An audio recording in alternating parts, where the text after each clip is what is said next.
feeling fresh today? Yeah, me neither, so it's okay. We have like a really long day today with amazing talks, and tonight we have the award game, Nordic Game Awards. So I'm really excited for that one. But now, let's go over to talk design. It's so great to present the next talk from Danish IO Interactive, the studio who's indisputably the Danish flagship developer of the last decade, especially with their Hitman games. Have you ever played a Hitman game? Yeah, you have. Cool. Nice. Me too. Even though I'm not so good at stealth, I try. So let's welcome Lasse Brun Hansen.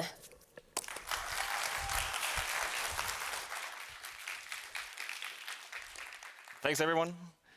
Let me see where the screen is here. Perfect. Hi.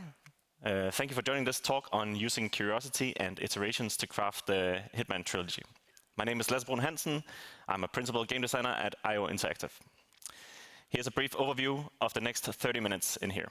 I'll be giving a brief introduction to myself, Hitman, and level designing at IOI, and then move on to the topic of this talk about analyzing 3 aspects of how we build Hitman using a curious and iterative approach. I'll take a high-level look at bricks and structure, a mid-level exploration of interactions and social power, and a low-level deep dive into templates, before moving on to a conclusion with hopefully some interesting takeaways. Let's start with me. I knew very early on in my life that I wanted to make games, letting me curate my educational path towards game making to get there as quickly as possible. And then 13 years ago, during uni, I co-founded a startup game company which led me to Scotland. Despite our best efforts, we ran out of money after a year, and I learned that running a company left little time for game development. After returning to Denmark, I joined a small indie studio, releasing 1 game before joining IO Interactive, where I've now been close to 9 years. Here's an overview of the games I've shipped. First, the spy thriller Clandestine with logic artists. Then I was fortunate enough to be a level designer on all entries of the Hitman World of Assassination trilogy, starting as a level designer on Hitman 2016, becoming a senior level designer and track owner on Wilton Creek on Hitman 2, and pressing the button, and finally being lead level designer for a team of 11 LDEs and a co-track owner of multiple levels on Hitman 3. Track is just our internal name for levels, if that's causing confusion. I'm a technically oriented designer specialized in overcoming technical obstacles through a strong focus on implementation and enhancing our design processes. Before we go to the topic of my talk, it sounded like a lot of you played Hitman, but let's go over what it actually is, showing an in-game trailer and some cinematic footage while I talk about what it is. It's a game where players take control of Agent 47, a globe-trotting assassin for hire who's contracted to take out targets across exotic locations around the world. Our games encourage an open-ended approach to problem solving, allowing players to both go in guns blazing or become the silent assassin, leaving no trace behind. Our levels are designed with puzzle solving, multi-branching, missions, and systemic gameplay features that encourage players to manipulate AI and explore various solutions. We aim for players to replay missions, discovering new aspects and adapting their approach each time. Hitman's humor, despite its assassination theme, is a core element of our game. Our NPCs complete and utter devotion to playing out the situations we put them in with 100% seriousness, really showcases the excellent work of our team. So the work of a level designer. What do we do as a level designer? On an average day, a level designer on Hitman may engage in anything from this list, like level block out, dialogue setup, agility markup, generic scripting, template creation. The list goes on, even more than what I could fit on this slide here that I'm blocking. This broad range of tasks shows the trust placed in us to influence many aspects of the game while focusing on delivering a polished product. We're often lovingly referred to as the janitors of the project because we assist everyone with everything using the powerful tools available to us. There's an expectation for all designers working on being hands-on in the engine, which also led to us having many avenues for learning. This learning came from being at this cross-section of disciplines inside our teams, where we got a chance to showcase the amazing work our fellow disciplines did, and we got to present them in the best possible light. To be completely honest with you, I had a tough time deciding on what I should share with you today. because we learned so much working on 3 games. The work done in each installment helped us iterate on how we build levels in each consecutive game in more efficient and creative ways. That all still fit within the direction of the new HITMAN Trilogy. In this talk, I'll cover 3 topics where we iterated upon, talking about structures, mechanics, and tools. Each topic focuses on a different layer of development, going from high to mid to low. By exploring these areas, I'll demonstrate how our iterative process and curiosity-driven approach have shaped the HITMAN Trilogy. First off, bricks and structure.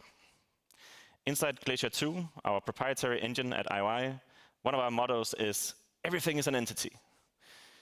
Bricks serve as containers that segment or layer entities and can be linked in a hierarchical structure to let us build on top of content existing in other bricks. It also allows us an immense flexibility to add and remove content from existing bricks if another brick is present, giving us powerful tools to create experiences such as bonus missions, or escalations, or elusive targets. Imagine them as bricks of a house, each additional layer resting on top of the layer below, providing a foundation to build further content on top. Filling each brick with entities adds contents to our tracks.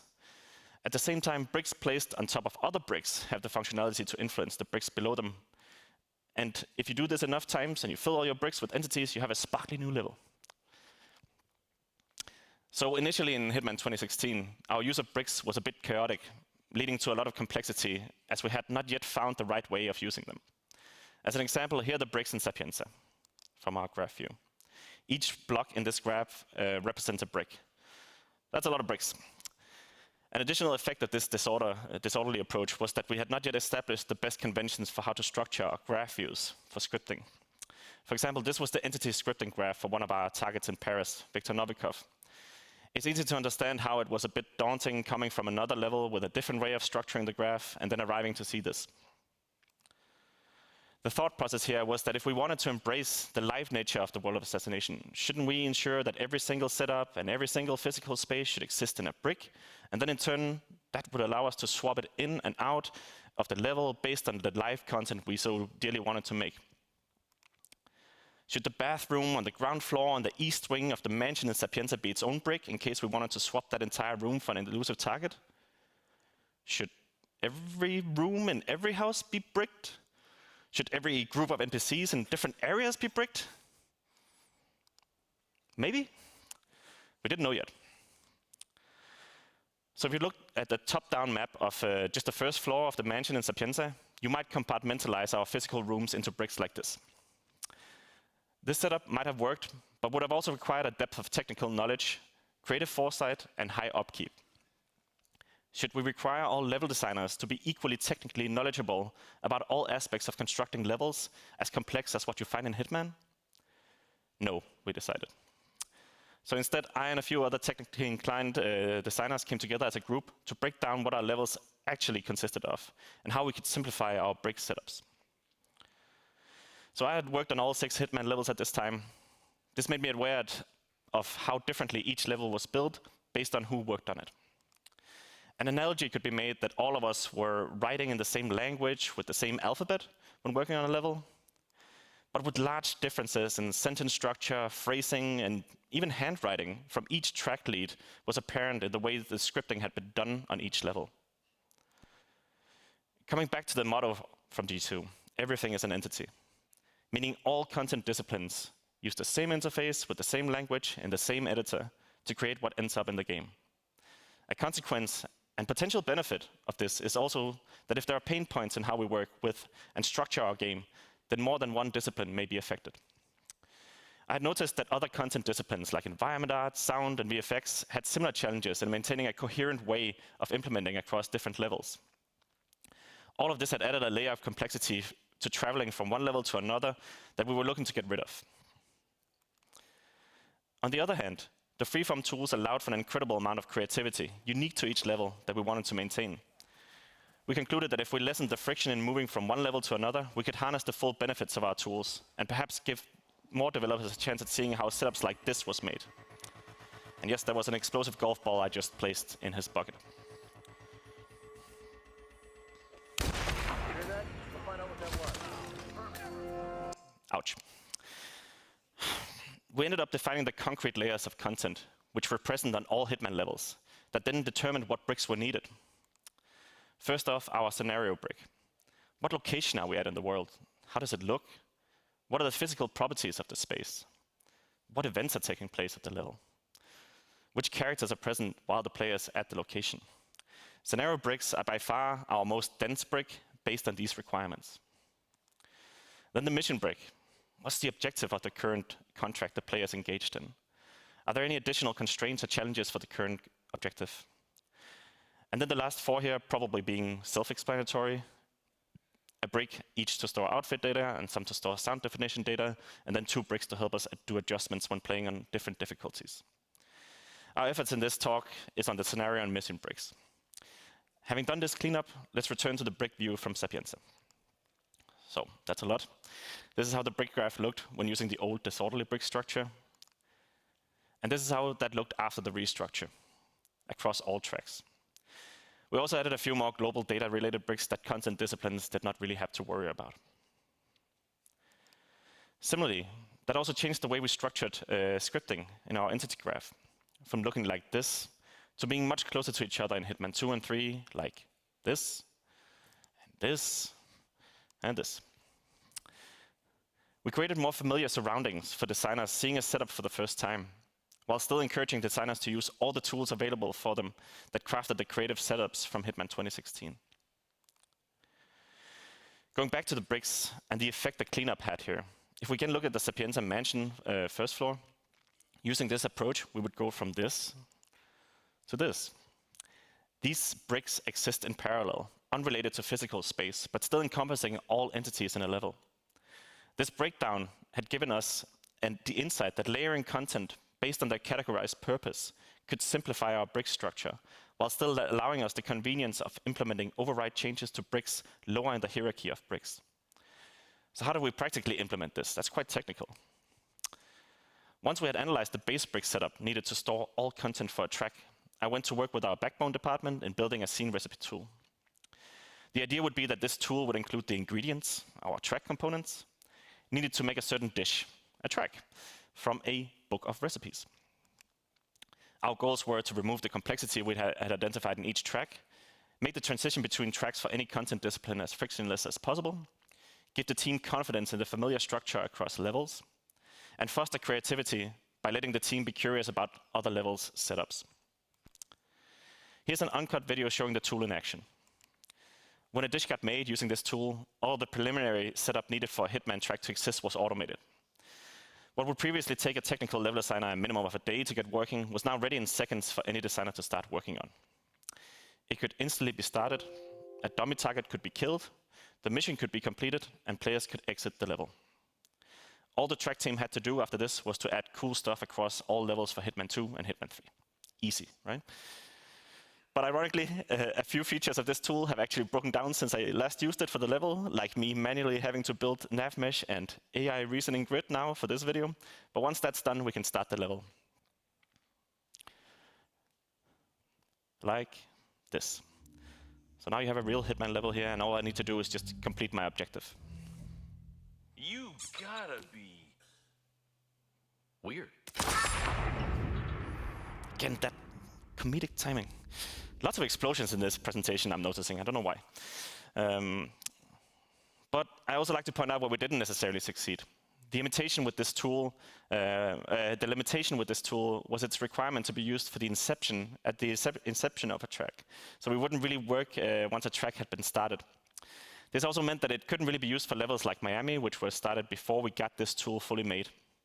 To ensure that we would get the seamless transition for designers for levels we had already built, we had to manually go in and redo the structure for all existing levels to match the new structure we had set up.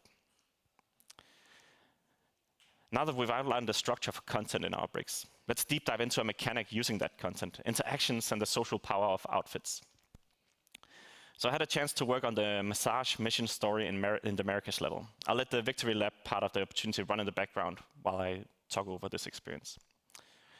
It was a setup that taught me a lot about the technical complexities of custom setups that broke away from the systemic tools usually available to designers to have powerful character moments for both the target and 47. It also gave me a motivation to find avenues to present players with tools to engage more often in moments where we gamify the inherent power outfits have in a social interaction in the real world. We certainly have outfits as a core aspect of our gameplay, which provides the player access to areas inaccessible for other outfits, but whenever actions became available, it was usually through heavily scripted sequences, which led to big character revealing moments while being very expensive to make, sadly. So after I had spent time making the massage moments shippable, I began experimenting with allowing 47 dressed as a masseur to walk up to non-security personnel and offer them a massage once the players had already completed the mission story. This certainly stretched into Easter egg territory, but it felt like a fitting reward for players who chose to explore our levels for secrets we as developers had hidden for them. However, what started as this fun side quest turned into a curiosity-driven exploration of existing tools and assets, like from templating custom setups to be reused in a more generic situation, to restrictions and opportunities of animations across character skeletons, and digging into the vast systemic dialogue which existed for NPC voice variations. I got inspired to discover more aspects of our game that I didn't necessarily work with on a day-to-day basis. And it might be obvious to say, but it helped me talk to people that I didn't necessarily deal with on a day-to-day basis that inspired me to explore even more of our game. And that's when I realized that the systemic reactions players could trigger in an NPC were always at best curious, but more likely hostile, scared, or antagonizing, especially when Agent 47 took them out of their nice, mostly safe scripted loops. So we had found all these unused voice lines that we wanted to use. So rather than let them go to waste, we instead got our programmers to develop tools to manually trigger these lines through scripting, adding to the ever-expanding toolkit for our level designers. Further, through chatting with our narrative department, I got to learn about stitching and manipulating the random containers in dialogue, which gave designers tight control over which lines would be played from the large systemic library of an NPC. These were later heavily used on both Hitman 2 and Hitman 3. So we observed an opportunity, planned an action, delivered tooling, implemented the designs, and propagated the knowledge of that tooling and those designs.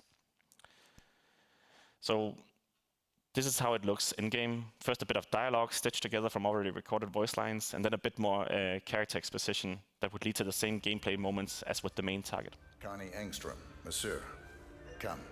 I will show you your destiny. It's not far. No, wait. So yeah, certainly not as tightly tuned as with the main target, but it felt in the right theme of Hitman, being playful and offering players options. This was also applied to the systemic social power in an officer's outfit. What if I could let players remove obstacles to their target using their outfit in a non-violent, non-scripted manner, like dismissing soldiers when you're an officer?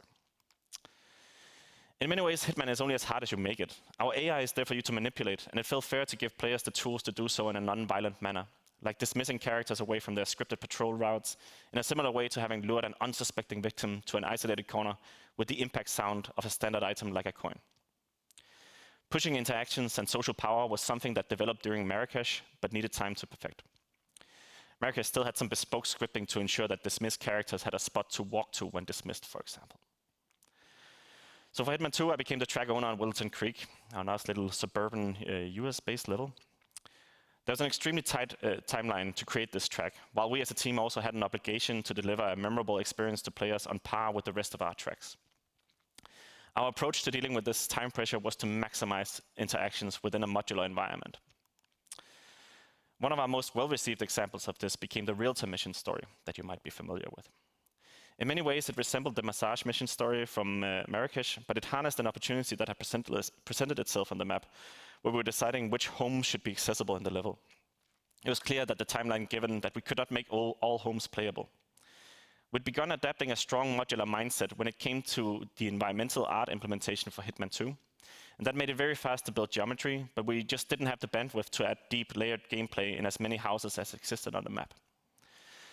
I'd been brewing on how to improve the more systemic approach to interactions from Marrakesh and Hitman 2016 as a whole, and had a pretty good idea about how we could use the volumetric markup inside the templates for the houses to have an easy to produce way to trigger systemic reactions. And with a house that's for sale, we could easily leave it isolated from an environment outside and also focus the gameplay on the real-time mission story. Perfect. So here's a quick video showing the highlights of the real-time mission story. First, a response related to the living room using the markup of the houses, which is baked into our templates, and then showcasing a systemic setup allowing voice lines for each room with minimal setup needed. And I'll be fast-forwarding the voice here, so you'll hear very funny sounds we hear a lot during debug. This is the downstairs living room.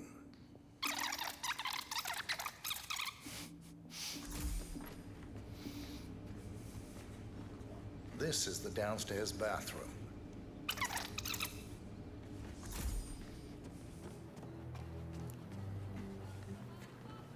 The kitchen. They're quite That's all fine. Is there more to this house, though? Sure will not knock anyone else out, you hear me? I think he might not be buying that house. So the end result became another one of our character moments between 47 and the targets, where you as a player could control your prey to your heart's content and set up whatever kill opportunity you wanted. The strong takeaway from this implementation became the player's joy at having the chance to witness more 47's personality shine through from our writers and voice actors' amazing dialogue. But also the revelation that it was fully playable and in the player's control rather than being given in a cutscene, for example. I was especially glad that it leaned so heavily on the social power of the outfit and that it builds on enabling players to play the game in an emergent way based on the social rules of our world. Ironically, the most expensive part of the mission story became the heavily scripted explosion at the end. That's my bad. Looks Whoops. quite versatile. Explosive laser security. all the comforts of home. Yes. Quite interesting. No, don't turn it! Capacity is down. I really love the ragdoll tech in Hitman. I guess that's why there's so many explosions.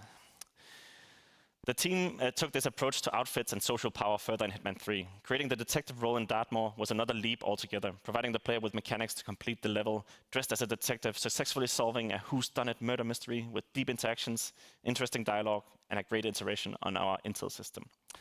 There was still a dependency with scripted setups to accommodate the many choices players had as the detective, but it really took the idea of social power through interaction to the next level.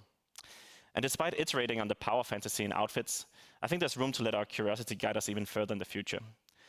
Which is also a takeaway for me, that despite iterating on something with a lot of mastery and a a competent team, despite putting all that work into it, you might not achieve perfection. And maybe that's okay. Finally, I'd like to talk about one of the most powerful aspects of our freeform tools. Despite its dry-sounding name, templates. When I was reflecting on my takeaways from working on the HITMAN Trilogy, many of our creative level design implementations came to mind that I could be talking about up here, but maybe my colleagues want to do a talk at some point. But I kept coming back to the tools that had allowed us to build so much in such a short amount of time. And it's hard not to consider templates to be a key part of the way we iterate and build in G2. At its core, it's a way we can help each other even across disciplines. The idea of using templates is by no means original, but the flexibility of G2's implementation really has allowed us to go to up our game as game designers and level designers, from Hitman 2016 to Hitman 3. Where 2016 was a bit disorderly because we were still figuring out the full potential of what this iteration of Hitman would do, we used these tools to craft greater levels in Hitman 2, expanding the content we could put in them, and allowed at a degree of mastery we had not been able to do in Hitman 1 when we went on to Hitman 3. Templates are our way of grouping complex logic, scripting, you name it, into easily usable and understandable entities for whomever the user of that entity might be, with only the needed properties exposed out from within.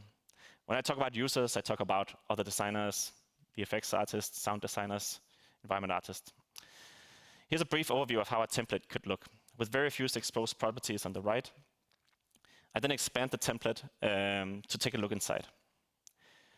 Here, you can see setups that are automatically handled for the user, like activating and deactivating body dump ledges, character collision when the manhole has been opened, that prevents you from falling into it, activating exit points when all objectives have been completed, and that's just a few examples of the logic within these templates here. So, a lot of the things you might not consider are templates. Garage doors, mailboxes, doorbells, etc. Along with the generic objects you might find across other levels, like cars, fire hydrants, vacuums, power outlets, and such. Within these templates are varying degrees of complexity with a few settings exposed to the users, such as attraction volumes for distracted NPCs, and start conditions that vary between each instance depending on the location in the level and the context in which they appear. Now, to build Whittleton Creek with a small team, we embraced the modular approach in our environment building. And while doing so for the geometry, we embraced layering those modules with gameplay logic and markup as well. So for example, we could wrap all the modules used for the outer shell of the houses into one house template, which then contained geometry templates like walls, floors, roofs, stairs, and the likes. Actually, what if we just made the trees into templates, and the sidewalk, and the trash can, and the signs, and the serving table, and... Wait, is everything both an entity and a template? Well, it can be. Okay, let's take a step back. A great showcase for templating is in our grass and bush modules around the map that I came to after brainstorming with our awesome AI programmers. Since Hitman takes place in a contemporary setting, players expect our NPCs to abide by the social rules of the space they live in. One of those expectations is that a person would not just walk through a bush to get to where they need to go. On a neatly mowed lawn, you would attempt to stay on the paved paths to respect each other's property. We could have painstakingly scripted every single NPC's walking path so that they never crossed any grass or passed through any bush. But since our levels often contain up to 300 fully simulated NPCs, it was just not feasible to ensure that none broke the social rules through scripting. Instead, the solution became to simply bake an additional cost for Pathfinder navigation for grass and bush areas into these templates. Oh, I added sound on this video here. Maybe we just let it run. Oh, thank you. Good backstage department. These would then appear much more expensive for NPCs. So these yellow boxes you see here. So when an NPC calculates their route to the next waypoint, they want to go the shortest route. So when they see a yellow box, it adds a cost to that thing.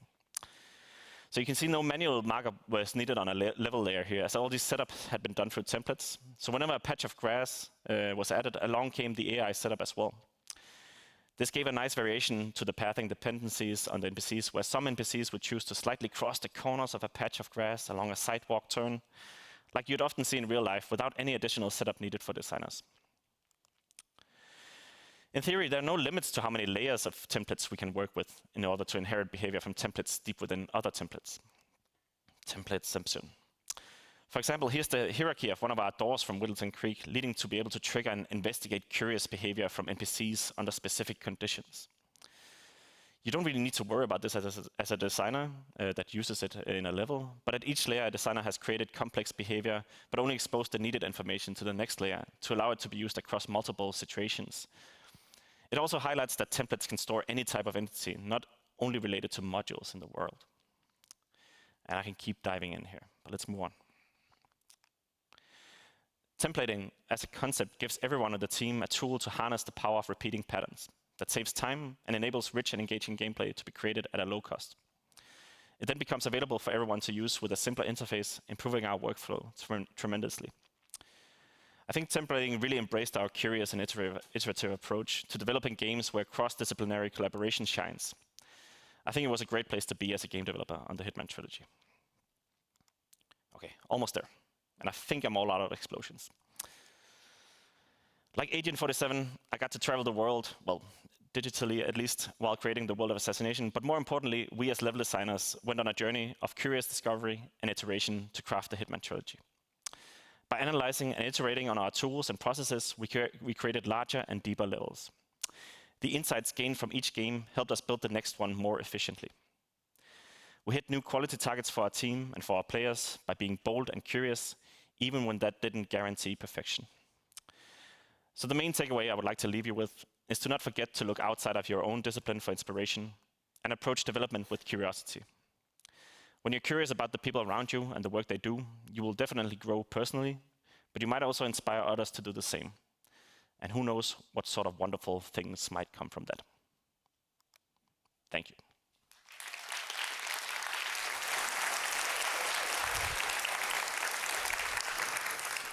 Great talk, Lasse. And I think really we have time time for questions. We had time for one question. Does anybody have one? Oh, well, you were really fast. Can we get a mic for her? For him? Oh, lights. Sorry. Oh my God, there's a lot of you. Yeah, now you can see everybody. Hi, thank you for this speech. That was very impressive. And you mentioned one of the bricks, like a script. And I want to ask about the pipeline of the work with screenwriter. You know, the screenwriter, scriptwriter, and level designer. How it works? Is that made simultaneously or in some iteration, or how? You know, I can imagine there is some possible conflicts and so on, so many things which are needed to coordinate. So this is my question. Yeah, thank you. I think often in this intersection I talked that you're at as a level designer, where you implement the work of a lot of different disciplines. One of them is certainly the work you get from writers, but also voice actors and animators, and all of it kind of has to come together. And I think it's super iterative. It's not like it's a waterfall model where you just get a script and now you got to implement this. Often, like the timing, the presentation, you know, maybe certain lines won't work. Maybe you need a moment to last a little bit shorter. And I think that's a super iterative process. So it's not like one starts and then the other finishes. It goes back and forth until we feel like we hit these moments that you as players hopefully enjoy. I have a question. I'm going to put you on the spot now. Uh-oh. Yeah. How about when are we going to see a female Hitman? Right, come on. No comment. I'll leave that to my CEO to... I'll take that. So thank you, Lasse. We'll be back in like 10 minutes for a VR talk. Yay! Thanks.